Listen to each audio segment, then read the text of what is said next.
ఓం నమో భగవతే శ్రీ మేధాదక్షిణామూర్తయే. ఓం నమో భగవతే శ్రీ ఆదిశంకరాయ. ఓం నమో భగవతే శ్రీ రమణాయ. శ్రీ గురుభ్యో నమ. ప్రతి ఒక్కరికి ఈ మాయలో నేను అంటే దేహ భావన కలుగుతుంది, నేనంటే శరీరము అన్న భావన కలుగుతుంది. దానికి కారణము ఈ శవబుద్ధి, ఈ జీవ లక్షణాలు వచ్చి నీ నెత్తి మీద పడ్డాయి కాబట్టి నేనంటే నువ్వు దేహము అనుకుంటున్నావు. భగవాన్ అదే చెప్తారు, నేను ఫలానా అనే భావాన్ని విడిచిపెట్టు. ఇక్కడ కావాల్సిందల్లా నేను పక్కన నువ్వు ఏదైతే జోడిస్తున్నావో అవన్నీ విడిచిపెట్టు అంటారు. ఇప్పుడు ప్రతి ఒక్కరూ నేనంటే ఫలానా జాతికి చెందినవాడిని, ఫలానా గోత్రానికి చెందినవాడిని, ఫలానా ప్రాంతానికి చెందినవాడిని, ఫలానా దేశానికి చెందినవాడిని, ఫలానా కులానికి చెందినవాడిని, లేదంటే ఫలానా మతానికి చెందినవాడిని అని అనుకుంటూ ఉంటారు. ఈ ఫలానా ఫలానా అనేది నీకు చిక్కును తెచ్చిపెడుతుంది అంటారు భగవాన్ దగ్గరికి ఒక బ్రాహ్మణుడు వచ్చాడు. అంటే ఆయన కులానికి బ్రాహ్మణుడు. ఆయన బ్రాహ్మణుడు భగవాన్తో ఇలా అంటారు, భగవాన్, అన్ని కులాల కంటే బ్రాహ్మణులు అగ్రకులం అని అనుకుంటున్నారు, మరి ఇది నిజమేనా అని అంటే భగవాన్ అంటారు, నువ్వు రోజు నిద్రపోతున్నావా అని అడిగాడు భగవాన్. నిద్రపోతున్నాను అని అన్నాడు. మరి నిద్రపోతున్నప్పుడు నీవు బ్రాహ్మణుడివి అని అనుకుంటున్నావా? నిద్రపోతున్నప్పుడు నేను బ్రాహ్మణుడిని అని అనుకుంటున్నావా?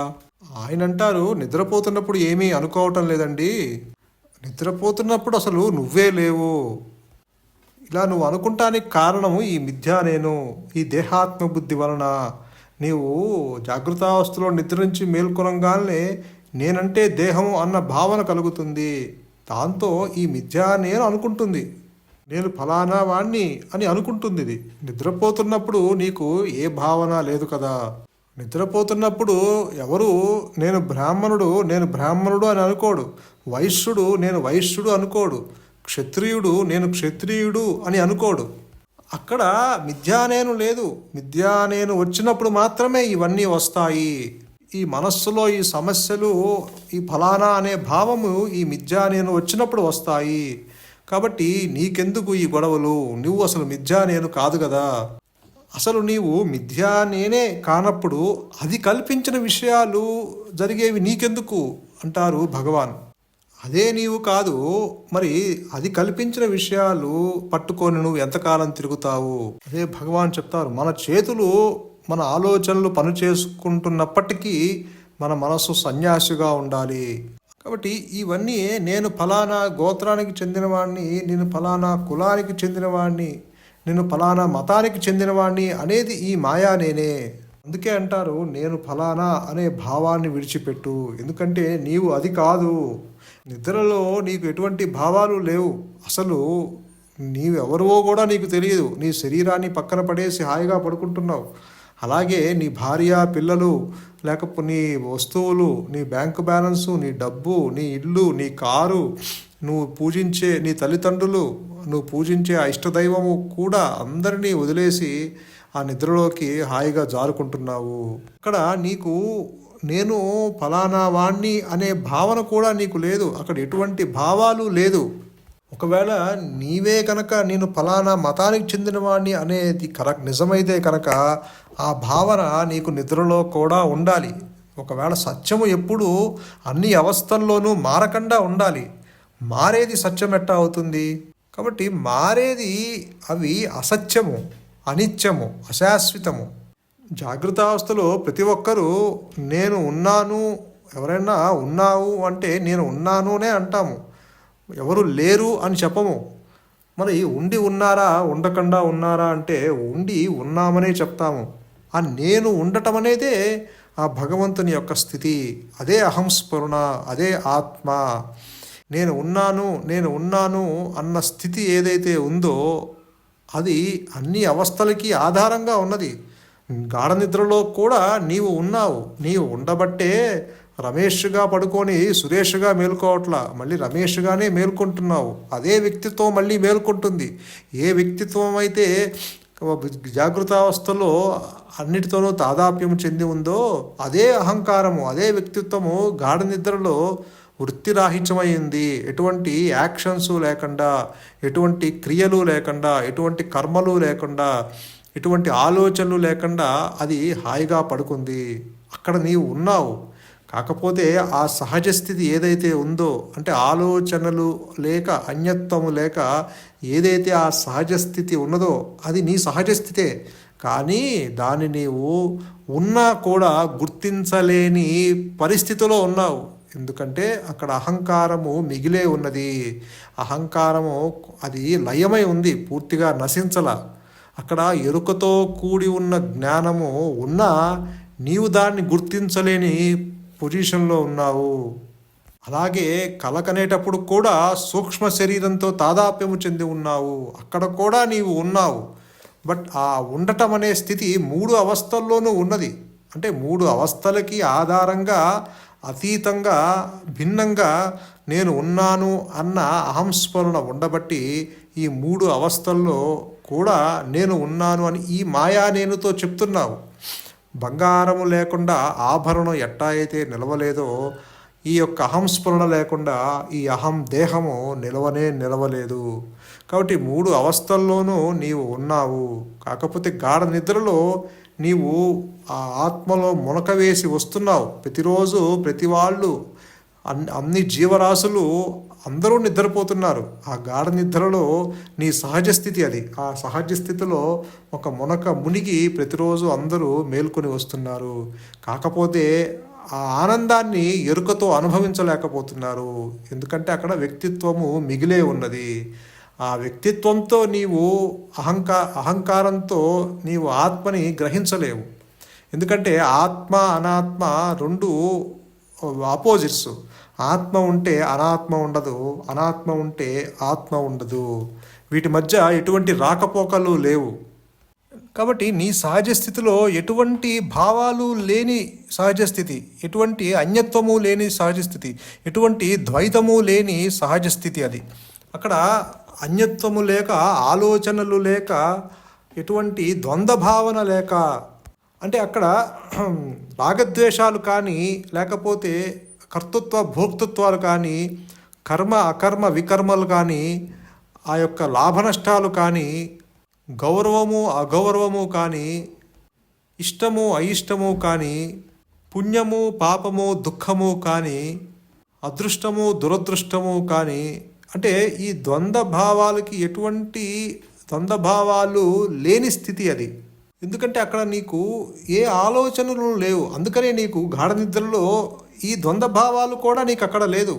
నీకు పుణ్యపాపాలు కానీ, లేకపోతే లాభ నష్టాలు కానీ, లేకపోతే రాగద్వేషాలు కానీ, ఇవన్నీ నీకు గాఢ నిద్రలో లేవు. ఎందుకంటే అక్కడ ఇవన్నీ థాట్సే. నేను పుట్టాను అనేది ఒక ఆలోచన, నేను మరణించాను అనేది ఒక ఆలోచన. ఇవన్నీ నీ ఆలోచనలే. నేను దుఃఖిస్తున్నాను అనేది కూడా ఒక ఆలోచనే.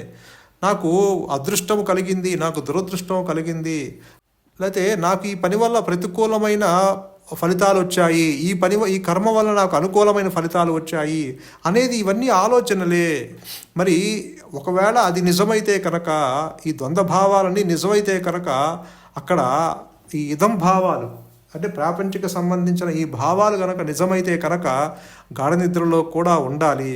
గాఢ నిద్రలో నీకు ఎటువంటి ఆలోచనలు లేవు కాబట్టి పొద్దున్నే లేచి హాయిగా పడుకున్నాను అంటున్నావు. ఆ హాయి అనుభవించి వస్తున్నావు. ప్రతి ఒక్కరూ ఆ హాయిని అనుభవిస్తూ వస్తున్నారు. ప్రతి జీవరాశి ఆ గాఢ నిద్రలో ఆ ఆత్మలో మునక వేసి వస్తున్నారు. అందుకే ఆ హాయిని అనుభవిస్తున్నారు. మళ్ళీ జాగ్రత్త అవస్థలో మేల్కొనంగానే నేనంటే దేహము అన్న భావన వచ్చి ఏర్పడుతుంది. అప్పుడు నీకు ప్రపంచము విడిగా ఉన్నదని తోస్తుంది. నీకు విడిగా ఈశ్వరుడు ఒక దైవం ఉన్నదని అనుకుంటావు. నీకు విడిగా ఇతరులు ఉన్నారని అనుకుంటావు. ఆ ఇతరుల్లో భేదభావము దృష్టి ఏర్పడుతుంది. అంటే స్త్రీ అని పురుషుడని ఇక లింగ భేదాన్ని నువ్వు చూస్తావు. ఎప్పుడైతే ఈ అహం భావన నశించిందో, దానికి ఆధారం చేసుకున్న ఉన్న ఈ ద్వైతము, ఈ ద్వంద్వ భావాలన్నీ నశిస్తాయి. అదే భగవాన్ అంటారు, అహంకారం పుడితే సకలము పుడుతుంది. ఎప్పుడైతే ఈ అహంకారం నశించిందో దాన్ని కేంద్రంగా చేసుకున్న మిగతా ఆలోచనలు కూడా నశిస్తాయి. నీ సహజ స్థితి ఆలోచనలు లేనిదే నీ సహజ స్థితి. అదే గురువుగారు అంటారు, ఆలోచనలు లేని స్థితే ఆత్మ అంటారు. భావ శూన్యంలోనే నీకు సద్భావ సుస్థితి కలుగుతుంది. అంటే ఎప్పుడైతే నీవు ఆలోచనలు లేని మనస్సుని అలవరపరచుకుంటే, అంటే నిశ్చల తత్వే జీవన్ముక్తి అని శంకరులు చెప్పారు కాబట్టి, ఎక్కడైతే నిశ్చలంగా ఉన్న మనస్సులోనే అనుగ్రహం చేత ఆత్మ తనకు తానుగా ప్రకటించుకుంటుంది. అంటే మనస్సులోని సమస్త సంకల్ప వికల్పాలు ఆగిపోయిన తర్వాత, వాటిని తయారు చేసిన అహంభావన కూడా నశించిపోయాక హృదయాకాశం నిర్మలంగా ఉంటుంది. ఏకంగా, అద్వయంగా, అఖండంగా, కేవలం సత్రూపంగా, చిత్రూపంగా, ఆనంద స్వరూపంగా సమస్తం తానే అయి భాషిస్తుంది. అదే సచ్చిదానంద స్వరూపము, సచ్చిదానంద స్వరూప ఆత్మ చైతన్యం. కాబట్టి ఇప్పుడు నీవు చేయవలసిందల్లా ఆత్మ కానీ మిగతా భావనలను విడిచిపెట్టాలి. అంటే మనలో ఉన్న అనాత్మను తొలగిస్తే చాలు, అక్కడ అందమైన ఆనంద స్వరూపమైన నేను మిగులుతుంది. ఒక వ్యక్తి ఒక శిల్పిని పిలిచి శ్రీకృష్ణుడి విగ్రహాన్ని చెక్కమన్నాడు. అతడి ఇంట్లోనే ఉన్న చెక్కలోంచి ఒక గంధపు చెక్కని ఏరి అందమైన విగ్రహంగా మార్చాడు. శిల్పి, ఎంత అందంగా చెక్కావయ్యా అని, ఇది దేనితో చేశావు అన్నాడు అతను. దానికి ఆ శిల్పి, నీ ఇంట్లోని చెక్కతోనే అన్నాడు. ఆ చెక్క ముద్దులో ఇంత అందాన్ని ఎట్లా నింపావయ్యా అన్నాడు. దానికి శిల్పి, నేను అందాన్ని నింపలేదు, అది అందులోనే ఉంది, కాకపోతే వికారాన్ని తీసేశాను అన్నాడు. అంటే అలాగే మనలో ఉన్న అనాత్మకు సంబంధించిన ఆ భావనలు, ఆ యొక్క నేను ఫలానా అనే భావనలు, నేనంటే దేహము అనే భావన తొలగిస్తే చాలు, అక్కడ అందమైన ఆనంద స్వరూపమైన నేను మిగులుతుంది. కానీ ఇక్కడ వచ్చిన చిక్కేంటంటే, ఈ ఆత్మను ఎప్పుడూ తెలుసుకోలేదు. అంటే నీవు ఎప్పటికీ నీ మనస్సుతో, నీ ఇంద్రియాలతో, నీ యొక్క బుద్ధితో నీవు ఆత్మని గ్రహించలేవు. ఆత్మని నువ్వు ఒక కళ్ళతో చూసినట్టుగా దాన్ని చూసి తెలుసుకోవాలని అనుకుంటావు. అలా కుదరదు. నీ ఇంద్రియాలకు అతీతంగా ఉంటుంది అది, నీ బుద్ధికి అతీతంగా ఉంటుంది, నీ మనస్సుకు అతీతంగా ఉంటుంది. అంటే నువ్వు ఆ ఆత్మ ఈ 3 అవస్థలకి ఆధారమైన, అది 3 అవస్థల్లోనూ ఉండదు. అది 4వ అవస్థ అయిన తుర్యాతీత అవస్థలో ఉంటుంది. దాన్ని నీవు అందుకోలేవు, దాన్ని నువ్వు తెలుసుకోలేవు. నువ్వు జన్మజన్మల నుంచి నువ్వు మనస్సుతో అన్నీ తెలుసుకోవాలని అనుకుంటున్నావు, ఎందుకంటే నీకు అది అలవాటు అయిపోయింది. ఇప్పుడు నువ్వు కారు డ్రైవ్ చేయాలి అనుకుంటే నువ్వు దాన్ని మనస్సుతో గ్రహించి అది నేర్చుకొని తెలుసుకుంటావు. అలాగే ఇప్పుడు నువ్వు ఏదన్నా 2 వీలరు నడపాలి అని అనుకుంటే నువ్వు దాన్ని ఎలా నడపాలో నేర్చుకొని ఆ మనస్సుతో దాన్ని గ్రహించి ఆ విషయాలను సేకరించి ఎలా తెలుసుకోవాలో అనేది నువ్వు నేర్చుకొని తెలుసుకుంటావు. కానీ ఆత్మ అలా కాదు. అంటే నీకు ప్రతిదీ మనస్సుతో అలవాటైపోయింది, మనస్సుతోనే అన్నిటినీ గ్రహించి తెలుసుకుంటాం అలవాటైపోయింది. ఆత్మ అలా తెలుసుకునేది కాదు, అది తెలియబడుతుంది. అసలు ఈ మనస్సుతో నీవు దాన్ని అందుకోలేవు. ఎప్పుడైతే నీ మనస్సులో సంకల్పాలు, వికారాలు అన్నీ ఆగిపోతాయో, నీ మనస్సులో ఎటువంటి కదలికలు ఉండకుండా ప్రశాంతంగా, నిశ్చలంగా, నిర్మలంగా, కల్మషము లేకుండా నిలబడితే, ఆ మనస్సుని అలవాటు చేసుకుంటే, అప్పుడు అక్కడ ఆత్మ అనుగ్రహంతో, ఆ గురువు యొక్క అనుగ్రహంతో, ఆ లోపల ఉన్న ఆ దివ్య శక్తి, ఆ హృదయంలో ఉన్న ఆ చైతన్యము, ఆ అనుగ్రహంతో అది ఆత్మ తనకు తానుగా వ్యక్తమవుతుంది, తనకు తానుగా తెలియబడుతుంది. ఎవరికి తెలియబడుతుంది? నిన్ను మట్టు పెట్టి తెలియబడుతుంది, నిన్ను ఉంచి తెలియబడదు. అంటే నీ వ్యక్తిత్వాన్ని నిలుపుకొని నువ్వు ఆత్మని గ్రహించలేవు. ఆత్మ ప్రకాశంలో అసలు ఈ అనాత్మ లేనిది లేనట్టుగా లేకుండా పోతుంది. అప్పుడు ఉన్నది ఉన్నట్టుగా నీ స్వరూపంగా ప్రకటింపబడుతుంది. కాబట్టి నీ ప్రయత్నము కొంత మేరకే, తర్వాత నువ్వు దాన్ని అందుకోలేవు. అసలు ఆత్మ అనేది ఏ ప్రయత్నంతో అందుకోనేది కాదు, అది అయత్న సిద్ధము, అది ఆల్రెడీ సిద్ధించి ఉన్నది. అది నీవై ఉన్నావు. ఇక మళ్ళీ కొత్తగా దాని గురించి ప్రయత్నం ఏంటి, సాధన ఏంటి అంటారు భగవాన్. ఎందుకంటే అక్కడ సాధించాల్సిందంటూ ఏమీ లేదు, అది ఆల్రెడీ సిద్ధించి ఉంది. ఇప్పుడు లేని మనస్సుతో ఉన్న సద్వస్తువుని ఎలా తెలుసుకుంటావు? లేని పాముతో త్రాడుని గ్రహించలేవు కదా. కాబట్టి సమస్య ఉంటే పరిష్కారం ఉంటుంది, సమస్య లేకపోతే పరిష్కారం ఏంటి? అదే ఒక భక్తుడు భగవాన్ దగ్గరికి వచ్చి, నా మనస్సు ఆందోళనగా ఉంది, నా మనస్సుని రిపేర్ చేయండి అంటారు. అయితే ఒక పని చెయ్యి, నువ్వు ఆ మనస్సుని తీసుకురా, నేను రిపేర్ చేస్తా అంటారు. ఎక్కడి నుంచి తెస్తాడు? మనస్సు ఉంటే రిపేర్ చేయొచ్చు. సమస్య ఉంటే పరిష్కారము, సమస్య లేకపోతే ఇక పరిష్కారం ఏంటి అంటారు భగవాన్. కాబట్టి లేని మనస్సుతో నీవు ఆత్మని గ్రహించలేవు. నీకు ఇక్కడ మనస్సు లేనిది ఉన్నట్లుగా భ్రమని కలగజేస్తుంది, అది నిజానికి లేదు. ఎండమావులు లాంటిది, నీకు దూరం నుంచి అక్కడ నీరు ఉన్నట్టుగా ఉంటుంది, కానీ దగ్గరికి వెళ్ళి చూస్తే నీరు ఉండదు అక్కడ. అలాగే ఇది అంతా మాయా కల్పితము. ఆ యొక్క చిత్ జడ గ్రంథి లాగా ఆ ముడి లేనిది ఉన్నట్లుగా మనకి భ్రమని కలగజేస్తుంది. నేనంటే దేహము అన్న భావన కలిగి ఉంటుంది.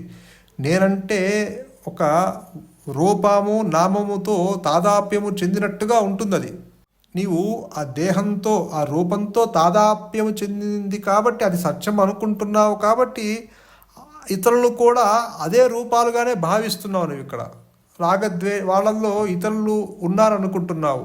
వాళ్ళల్లో భేద దృష్టి ఏర్పడుతుంది, లింగభేదము, స్త్రీ అని పురుషుడని ఇలా భేదభావం ఏర్పడుతుంది. వెంటనే మళ్ళీ వాళ్ళ మీద నీవు దేహం అనుకుంటున్నావు, నీ దేహం మీద ఇష్టం ఉంది.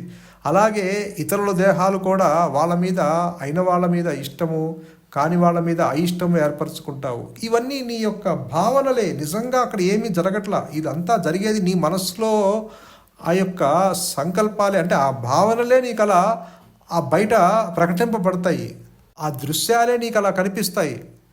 యద్భావం తద్భవతి అన్నారు. అంటే నీవు ఏ విధంగా భావిస్తే నీకు ఆ దృశ్యం ఆ విధంగా కనిపిస్తుంది.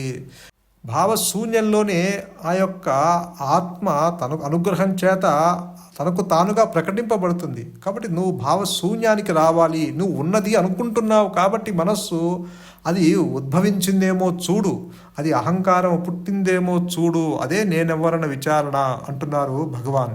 కాబట్టి అక్కడ మనస్సుతో నీవు దాన్ని తెలుసుకోలేవు. అని నీకు ఉంది అనుకుంటున్నావు కాబట్టి మనస్సు, అదే మనస్సుతో ఆ లేనిది ఉన్నట్లుగా భ్రమని కలిగింపజేసే అదే మనస్సుతో నీవు ఆ స్టిల్నెస్కి రావాలి. అంటే ఆలోచనలు లేని మనస్సుని అలవాటు చేసుకో అంటారు గురువుగారు. అంతకు మించి ఈ జీవుడు చేయవలసింది మరేమీ లేదు. అంతవరకు కొంత ఎఫర్ట్ చేయాల్సిందే. కాబట్టి అనాత్మను తొలగిస్తే మిగిలేది అసలైన నేను అని భగవాను మనకు ఉపదేశసారంలో చెప్పినా, అనాత్మను నీ అంతట నువ్వు తొలగించుకోలేవు. కేవలము ఆత్మ అనుగ్రహంతోనే అది తనకు తానుగా వ్యక్తమవుతుంది. ఇక్కడ అనుగ్రహం అన్నా ఆత్మన్నా రెండు ఒకటే. అనుగ్రహం వ్యక్తమైంది అంటే అనుగ్రహం కురిపించింది అంటే ఆత్మ వ్యక్తమైనట్టే. అనుగ్రహం వ్యక్తమైంది అంటే ఆత్మ వ్యక్తమైనట్టే. ఆ అనుగ్రహము ఎల్లవేళలా ఇప్పుడు కూడా ఉన్నది మనందరి మీద. కాకపోతే మనకి ఆ అనుగ్రహం కురిపిస్తున్న అది ఆ యొక్క గ్రహించలేని స్థితిలో ఉన్నాము. ఎందుకంటే నీవెప్పుడూ ఈ ప్రాపంచిక విషయాలతో తాదాప్యము చెంది ఉన్నావు. భార్యని, పిల్లలని, సంసారమని, లేకపోతే ఉద్యోగమని, లేకపోతే ఆస్తిపాస్తులని, ఇలా రకరకాలుగా ఈ ప్రపంచ ఇతరులని వాళ్ళతో సంబంధాలు పెట్టుకుంటూ ఇలా అన్నిటితోనూ నీది కాని వాటితో అన్నిటితోనూ తాదాప్యం చెంది అదే సత్యం అనుకుంటున్నావు. ఎప్పుడూ విచారణ చేయట్లేదు. నేనెవరు, ఈ దేహం ఏంటి, ఇది ఎంతకాలం ఉంటుంది, ఈ దేహం రాలిపోయిన తర్వాత నేను కూడా పోతానా అన్న విచారణ చెయ్యాలి. విచారణ చేయకపోవటం వల్ల, అవిచారణ వల్ల దుఃఖం ఏర్పడుతుంది. అంటే అదే సత్యం అనుకుంటున్నావు, అదే శాశ్వతం అనుకుంటున్నావు. ప్రతి ఒక్కరూ దేహం రాలిపోతే నేను కూడా పోతాను అనుకుంటున్నారు. నిజానికి వీడు ఎక్కడికి పోడు. దేహం పోతే వీడు అలానే ఉంటాడు. ఈ పరిమితమైన జ్ఞానము కూడా అదేమీ చావదు. దాని చావు పుట్టుకలు దాని చేతుల్లో లేవు. గురువుగారు అదే అంటారు, నీకు తెలిసినా తెలియకపోయినా నీవు జ్ఞానానివే, నీవు ఆత్మవే, నీవు సచ్చిదానంద స్వరూపుడివే. కాబట్టి ఆ సచ్చిత్ ఆనంద స్వరూపం ఏదైతే ఉన్నదో జ్ఞానము, స్వయం ప్రకాశమైన జ్ఞానము, దాన్ని తెలుసుకునే వేరొక వస్తువు కానీ వేరొక జ్ఞానం కానీ లేదు. అందుకని దాన్ని ఈ పరిమితమైన జ్ఞానము తెలుసుకోలేదు.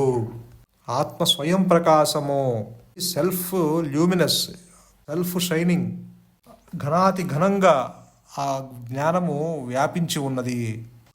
అది తెలియబడినప్పుడు ఆ ప్రకాశంలో ఇక జీవుడు ఉండడు, జీవుడు మిగిలి ఉండడు.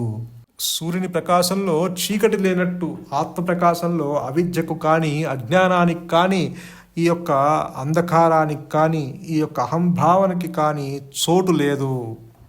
ఇక్కడ స్వయం ప్రకాశం అంటే దాని స్వరూపమే ప్రకాశము. సూర్యుని ప్రకాశింపజేయడానికి వేరొక వెలుగు లేనట్లే ఆత్మను ప్రకాశింపజేయడానికి వేరొక ప్రకాశము లేదు. నేనున్నాను అన్న అహంస్ఫురణ మాత్రమే ఉన్నది. అదే భగవాన్ చెప్తారు, యథార్థముగా ఉన్నది ఆత్మస్వరూపము మాత్రమే. అంటే యథార్థముగా ఉన్నది భగవంతుడు మాత్రమే, నేను మాత్రమే.